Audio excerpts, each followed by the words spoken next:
ठरलं तर मग मालिकेच्या भाग 2 मध्ये आता आपण पाहणार आहोत. तर आता सीसीटीव्ही फुटेज अर्जुनला भेटलेलं असतं, ते सर्व काही कोर्टात सादर केलं गेलेलं असतं आणि तेव्हा आता अर्जुनने खूप मोठा पुरावा कोर्टाला दिलेला असतो की साक्षी खोटं बोलते आहे. तर आता अर्जुन सर्वच जण ज्यावेळी सीसीटीव्ही फुटेज ते पाहत असतात, तेव्हा आता साक्षी, प्रिया, महिपती, नागराजच्या चेहऱ्याचा रंग पूर्णपणे उडालेला असतो आणि ते खूपच घाबरलेले असतात. तर इकडे सायली, कुसुमताई आणि मधुभाऊ खूपच खुश असतात. तर आता अर्जुन म्हणायला लागतो की मी साक्षी शिकरे खोटं बोलल्या होत्या, कारण 9:17 त्या रिसॉर्टच्या बाहेर पडल्या होत्या आणि 10:50 त्या रिसॉर्टमध्ये परत आल्या, म्हणजे 1.5 तास त्या रिसॉर्टमध्ये नव्हत्याच आणि त्या आपल्याला खोटं बोलल्या. तेव्हा आता साक्षी म्हणायला लागते, नाही मिलॉर्ड, मी खरंच खोटं बोलत नाही आहे, हे फुटेज खोटं आहे. तेव्हा आता अर्जुन रविराज किल्लेदार, तुम्हाला असं वाटतं का की हे मी दिलेलं फुटेज खोटं आहे, असं विचारतो. तर रविराज उठतो आणि मिलॉर्डला म्हणायला लागतो की मला माझे क्लायंट साक्षी शिकरे यांना बोलण्याची परमिशन हवी आहे. तर रविराज आता साक्षीला प्रश्न विचारत म्हणायला लागतो की साक्षी शिकरे, मला हे सांगा की हे फुटेज तुम्हाला कुठून भेटलं होतं. तेव्हा आता साक्षी सांगायला लागते की माझे आधीचे वकील जे होते त्यांनी माझे रिसॉर्टमध्ये येण्या जाण्याची वेळ मला मागितली होती. त्यावेळेस रिसॉर्टने स्वतः हे सीसीटीव्ही फुटेज मला दिलं होतं. तेव्हा आता रविराज किल्लेदार म्हणतो की पॉईंट टू नोटेड मिलॉर्ड, कारण साक्षी शिकरेंना स्वतः रिसॉर्टने ते पुरावे दिलेले होते. कोणतेही रस्त्यावरच्या ऐऱ्यागैऱ्या कॅमेऱ्यातून हे सीसीटीव्ही फुटेज त्यांनी बाहेर काढलं नव्हतं. तेव्हा आता अर्जुन म्हणतो की मी साक्षी शिकरेने रिसॉर्टमध्ये दिलेले फुटेज खोटं आहे असं केव्हा म्हटलं.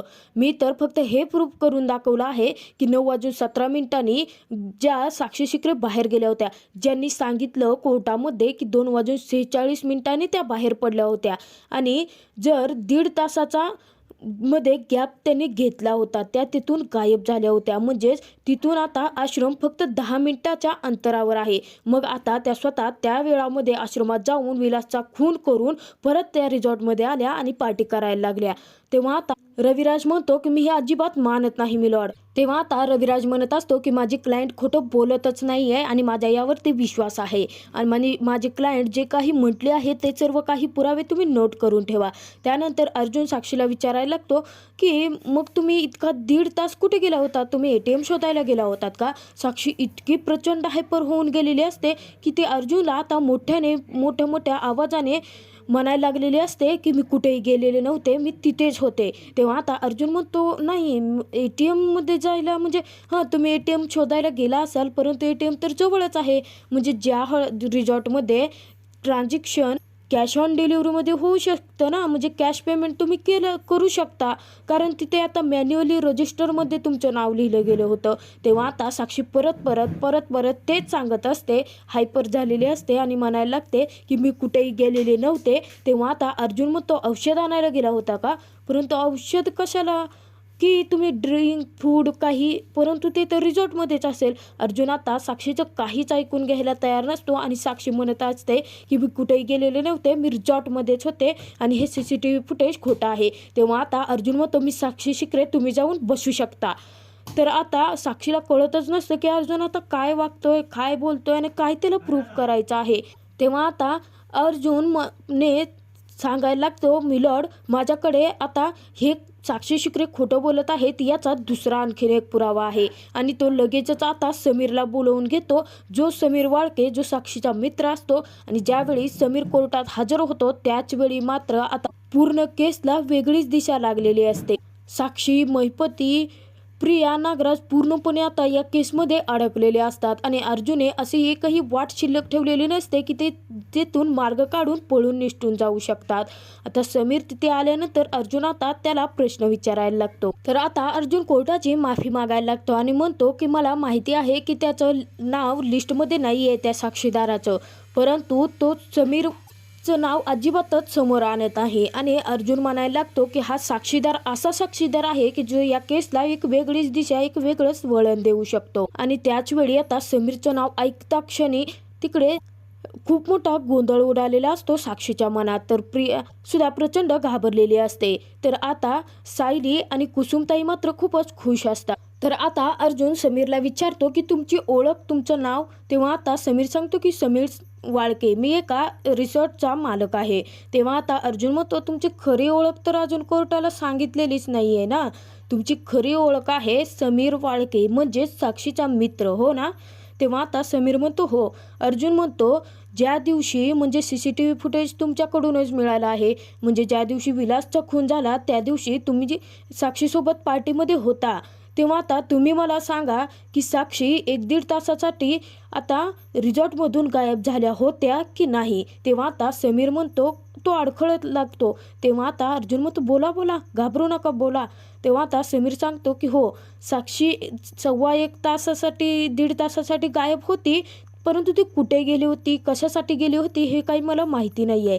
तेव्हा आता अर्जुन म्हणतो, ॲडव्होकेट रविराज किल्लेदार, आता तुम्हाला माझ्या आय विटनेसला काही प्रश्न विचारायचे आहेत की नाहीत? तेव्हा आता रविराज तिथे काहीच बोलायला तयार नसतो. प्रिया, महिपती, नागराज, साक्षीवर तर आता तोंडात बोटं घालण्याची वेळ निर्माण झालेली असते आणि ते चौघही आता पूर्णपणे तेथून पळून जावं की काय अशा अवस्थेत आलेले असतात. तेव्हा आता अर्जुन म्हणतो की ॲडव्होकेट रविराज किल्लेदार, तुम्हाला काही प्रश्न विचारायचे आहेत की नाहीत? तर रविराज मनात विचार करत म्हणतो की हा अर्जुन इतके सारे पुरावे कुठून आणतोय हेच मला समजत नाही आहे. तेव्हा आता रविराज म्हणतो की नाही, थँक्यू. तर आता अर्जुन समीरला जाण्यासाठी सांगतो. अर्जुनने आता केसला एक वेगळीच दिशा, एक वेगळंच वळण लावलेलं असतं आणि अर्जुनने 2 पुरावे महत्त्वाचे सादर करून कोर्टामध्ये आता मधुभाऊ निर्दोष मुक्त होऊ शकतात, त्यांना जामीन मिळू शकतो, याची सर्व व्यवस्था करून अर्धी लढाई त्याने जिंकलेली असते आणि त्याचमुळे सायली, कुसुम, मधुभाऊ अर्जुनवरती खूपच खुश असतात.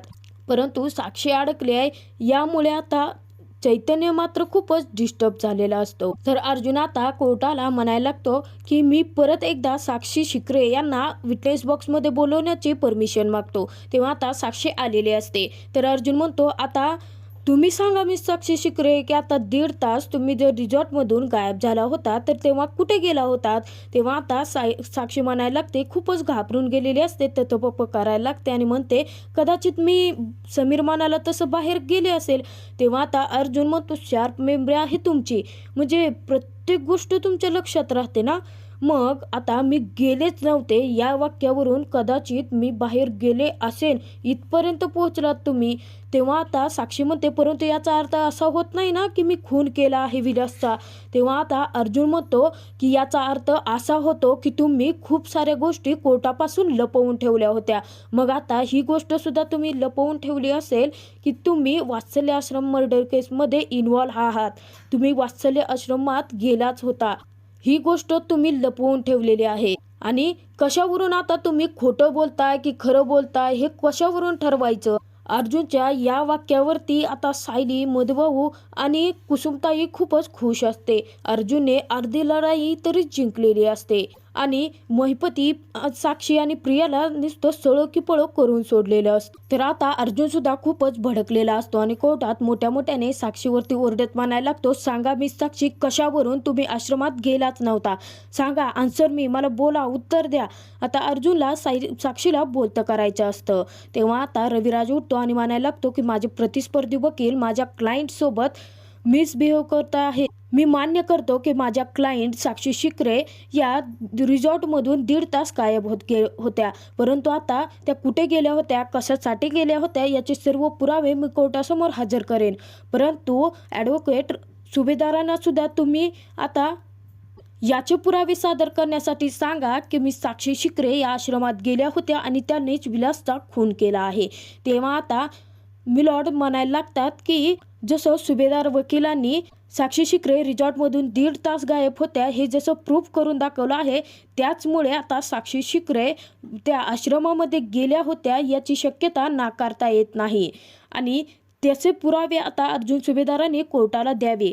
परंतु ॲडव्होकेट रविराज किल्लेदारांनी सुद्धा त्यांची क्लायंट साक्षी शिकरे या कोर्टात आश्रमामध्ये गेल्याच नव्हत्या याचे पुरावे सुद्धा तुम्ही कोर्टाला सादर करून द्यावेत. तेव्हा आता सायली तर अर्जुनवरती खूपच खुश असते. अर्जुनने 2 पुराव्याने अर्धी लढाई जिंकलेली असते आणि त्यातून आता मधुभाऊ सुटणार याचे चान्सेस खूपच वाढलेले असतात. साक्षी, प्रिया, महिपती मात्र पूर्णपणे जाम या ट्रॅपमध्ये अडकलेले असतात. तर आता सायली हात जोडून देवाचे आभार मानत असते. तर आता कोर्टाची वेळ संपलेली असतात. मिलॉर्ड तेथून जातात. तर आता चैतन्यकडे साक्षी रागाने पाहत असते आणि कुसुमताई अचूक त्या दोघांना पकडते आणि कुसुमताईच्या मनात गोंधळ निर्माण झालेला असतो की साक्षी इतक्या रागाने चैतन्यकडे का पाहत असेल.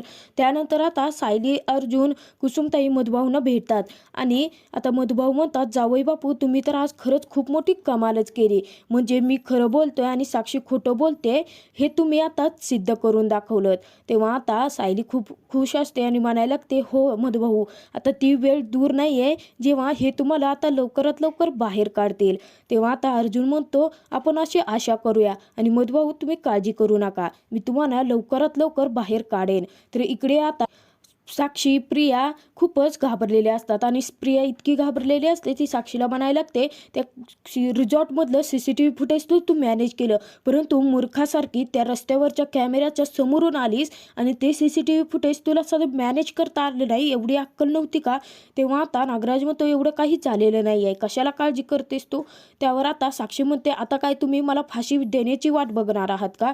तेव्हा आता महिपती चिडतो आणि म्हणायला लागतो, साक्षी तुझ्या केसालाही धक्का लागणार नाही, या कोर्टात काहीही झालेलं असू दे, परंतु अर्जुन सुभेदार आता तू त्या आश्रमातच गेली होती हे कसं सिद्ध करणार आहे. तेव्हा आता नागराज पण म्हणायला लागतो, हो अर्जुनकडे अजून तसे काही पुरावे आलेले नाहीये. नागराज म्हणतो की आता ही कुठेतरी आश्रमात नव्हती, कुठेतरी दुसरीकडे गेलेली होती, याचे खोटे पुरावे तर आपण तयार करू शकतो ना, तेवढा वेळ तरी आपल्याला मिळालेला आहे.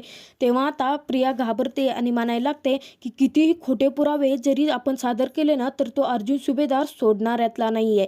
आता कुठे जाऊन आपण, कुठल्या समुद्रात जाऊन आपण आता बुडायचं आहे. तर नागराज महिपतीला म्हणत असतो, त्याने पहिला घाव आपल्यावरती घातला आहे, परंतु आपण सुद्धा यातून निष्ठून जाऊ शकतो, हे त्याला आपण सिद्ध करून दाखवायचं. तर पुढील भागात आपण पाहणार आहोत की आता सायली अर्जुनला म्हणत असते, दरवेळेस चैतन्य भाऊजी आपल्या सोबत आलेले असतात, परंतु आता ते कुठे गेले आहेत.